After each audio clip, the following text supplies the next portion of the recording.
प्रिय बंधुओं, नमस्कार। नदी रूपा सरस्वती के संदर्भ में हमने इससे पूर्व वरदा सरस्वती और सुभद्रा सरस्वती के विषय में जानकारी प्राप्त की थी। आज हम देखेंगे प्राचीन सरस्वती के परम पावन रूप को। प्रस्तुत है प्राची सरस्वती। स्वागत है आपका। नदी रूपा सरस्वती भाग 2, प्राची सरस्वती। बहुत पुरानी बात है।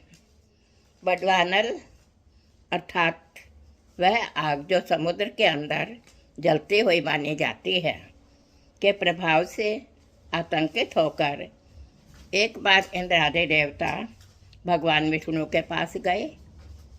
उन्होंने अपनी समस्या विष्णु के सामने रखी। विष्णु बोले, देवो, इस उत्पाती बड़वानल से मुक्ति तभी मिलेगी जब यह सुदूर समुद्र में भेज दी जाए।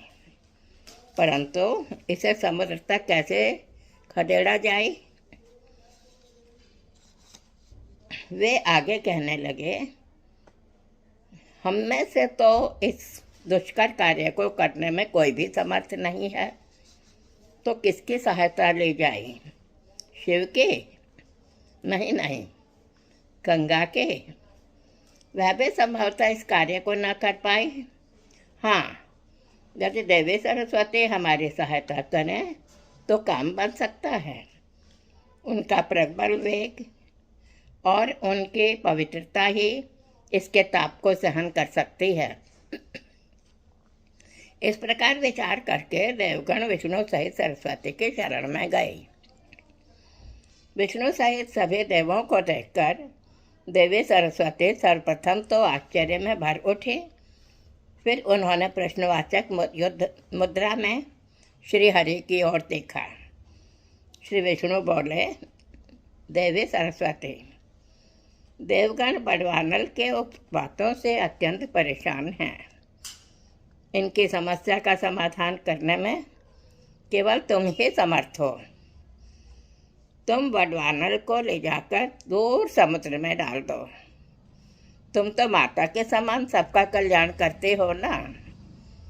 आशा है देव हित के लिए तुम इस कार्य को भी, इस कष्ट को भी सहन करोगी।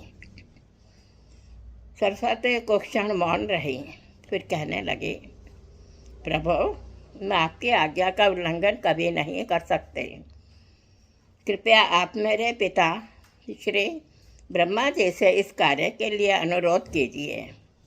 वे जैसा कहेंगे मैं वही कार्य करने को तत्पर हो जाऊंगी, चाहे वह कितना भी दुष्कर क्यों न हो। उनके और आपके आशीर्वाद से मेरे लिए दुष्कर कार्य भी सरल हो जाएगा।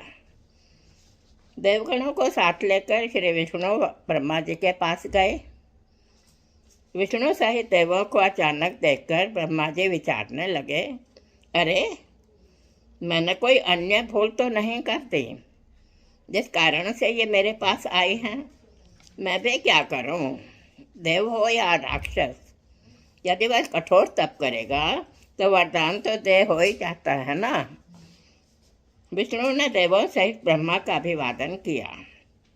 विष्णु ब्रह्मा जी से बोले, ब्रह्मा जी, इन देवों पर महान संकट आन पड़ा है, जिसके समाधान के लिए ये आपकी शरण में आई हैं। ब्रह्मा बोले, श्री हरि, आप आज्ञा दीजिए, मैं आपके सबकी क्या सहायता कर सकता हूँ? विष्णु ने कहा, ब्रह्मा जी, ये देव वडवानल से आतंकित हैं। आपके पुत्री सरस्वती वेगवती हैं, पुनीत हैं, पावन हैं। यदि वे बड़वानल को अपने बहाव में बहाकर सारे खारे समुद्र तक ले जाएं तो देवगण निशंक हो जाएंगे। ब्रह्मा ने संतोष की सांस ली। उन्होंने अपने पुत्री को बुलाकर उसका मस्तक सूंघा। फिर स्नेहपूर्वक कहा, पुत्री, मेरा सम्मान और इन देवगणों की रक्षा तुम्हारे हाथ में है। जैसा श्री विष्णु तुम्हें आदेश दे रहे हैं तुम प्रसन्न होकर वही करो। तुम इस वडवानल को ले जाकर खारे पानी के समुद्र में डाल दो। इस कार्य को करने का तात्पर्य है पूज्य पिता से वियोग। यह सोचकर उसके नेत्रों में अश्रुधारा बह चली, परंतु क्षण भर में स्वयं को संभाल कर वह हाथ जोड़कर बोली, पिताश्री, आपकी और श्री विष्णु की आज्ञा का उल्लंघन भला मैं कैसे कर सकती हूँ। देव कारज हित में वही करूँगी जैसा आप उपदेश देंगे, आदेश देंगे। इस दुष्कर कार्य को करने के लिए सरस्वती जल रूप में प्रकट हो गईं। देवों के देखते देखते वे प्लक्ष वृक्ष की जड़ से प्रकट हुईं। वृक्ष की डालियाँ और शुक आदि पक्षी चहचहा उठे। देवों ने शंख नगाड़ों के ध्वनि से आकाश को गुंजायमान कर दिया। तभी सरस्वती ने देवादिदेव श्री विष्णु से कहा, भगवान, मैं आपके आज्ञा पालन के लिए तैयार हूँ। आप मुझे वडवाग्नि समर्पित कीजिए।